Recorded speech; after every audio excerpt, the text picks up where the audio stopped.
सागर बंगल्यावर बैठकांचा सिलसिला सुरू आहे।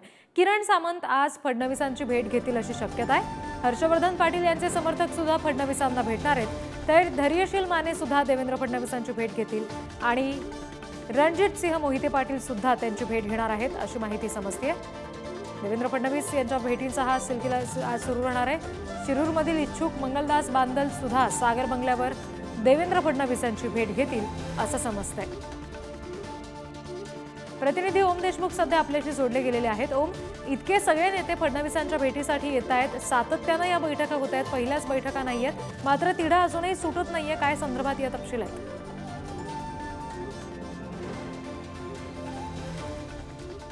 महत्त्वाच्या काही गोष्टी घडतात गेल्या अनेक दिवसांमध्ये, त्या अनुषंगाने या भेटी आणि या सगळ्या राजकीय चर्चांना महत्त्व आहे। जर आपण पाहिलं असेल, जसं तू सांगितलंस की रत्नागिरी सिंधुदुर्गच्या अनुषंगानं किरण सामंत जे आहेत ते उदय सामंत यांचे बंधू ते भेट घेणार आहेत, जी दुपारनंतर भेट ही प्रस्तावित आहे।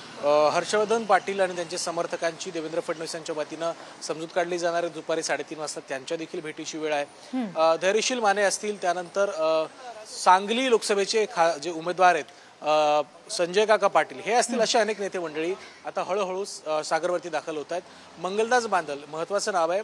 शिरूर लोकसभेच्या अनुषंगानं जे सध्याचे शिवसेनेचे उमेदवार आहेत त्यांच्या विरोधामध्ये ही उमेदवारी करण्यासाठी त्यांच्या विरोधात हे उभे राहू शकतात, अशा अनेक महत्त्वाच्या नेते मंडळींची आज सागरवरती बैठक होते।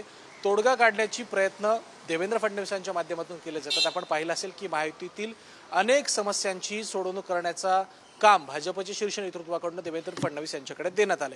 प्रत्येक मतदारसंघातील राजकीय गणित असतील, या सगळ्यांचा अभ्यास करून त्यावर योग्य तो तोडगा काढण्याचं काम फडणवीसांकडे देण्यात आले। त्यामुळे आजच्या या बैठकांनंतर तरी या जागांचा तिढा सुटतो का हे पाहणं महत्त्वाचं असणार आहे। ओम, मात्र या आधी आपण बघितलंय की या सगळ्या नेत्यांनी जेव्हा आपण आग्रही मागणी जागेसाठीची केलेली आहे तेव्हा मुख्यमंत्री, दोन्ही उपमुख्यमंत्री अशा सगळ्यांसोबत बसून म्हणजे महायुती म्हणून ही चर्चा झाल्याचं आपण बघितलं।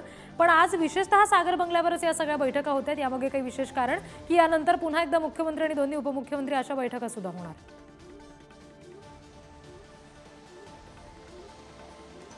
हा खूप इंटरेस्टिंग पॉइंट आहे। भाजपचेच नाही तर इतर पक्षाचे नेते सुद्धा जे महायुतीमध्ये सहभागी आहेत, राष्ट्रवादी काँग्रेस असेल किंवा शिंदेची शिवसेना असेल, या सगळ्या घटक पक्षांच्या नेत्यांनी आता आपली सागरवरती धाव घेतली आहे। कुठेतरी एक समन्वयकाचं, एक उत्तम संवादाचं काम देवेंद्र फडणवीस हे महायुतीतील तीनही पक्षांसाठी करत आहेत असं दिसतंय। अप्रत्यक्ष स्वरूपात तीनही पक्षांनी आपल्या नाराजांची जी काही बाजू मांडण्याचं जे काही काम आहे ते देवेंद्र फडणवीस यांच्याकडे दिलंय आणि त्यांची समजूत काढण्याचा प्रयत्न सुद्धा देवेंद्र फडणवीस करत आहेत। आपण पाहिलं असेल, राज्याच्या मुख्यमंत्रीपदी असताना देवेंद्र फडणवीस यांनी या सगळ्या घटक पक्षांना सांभाळण्याचं काम केलं होतं। सर्वपक्षीय मदत करणारे मुख्यमंत्री म्हणून सुद्धा देवेंद्र फडणवीस यांचं त्यावेळेला नाव घेतलं जात होतं। त्यामुळे सर्वपक्षीय नेत्यांशी त्यांचे असलेले उत्तम संबंध आणि राजकीय वाटाघाटी करण्यामध्ये त्यांचं असलेलं कौशल्य, या सगळ्या बाबी लक्षात घेता देवेंद्र फडणवीसच महायुतीचा तोडगा सोडवू शकतात, जो काही तिढा पडलाय तो सोडवू शकतात अशी भावना सध्या तरी महायुतीच्या नेत्यांमध्ये आहे, जे ते खासगीत बोलून सुद्धा दाखवतात। त्यामुळे या सगळ्या घडामोडींच्या पार्श्वभूमीवर सागर बंगल्यावरती होणाऱ्या बैठका आणि त्यातून जे काही फलित बाहेर येईल ते निश्चित स्वरूपामध्ये महायुतीसाठी पोषक असणार आहे। त्यामुळे या बैठकांमध्ये काय घडतं हे पाहणं महत्त्वाचं असेल। निश्चित, आणि त्याचे अपडेट्स तुमच्याकडून दिवसभरात घेऊ। धन्यवाद दिलेल्या माहितीसाठी।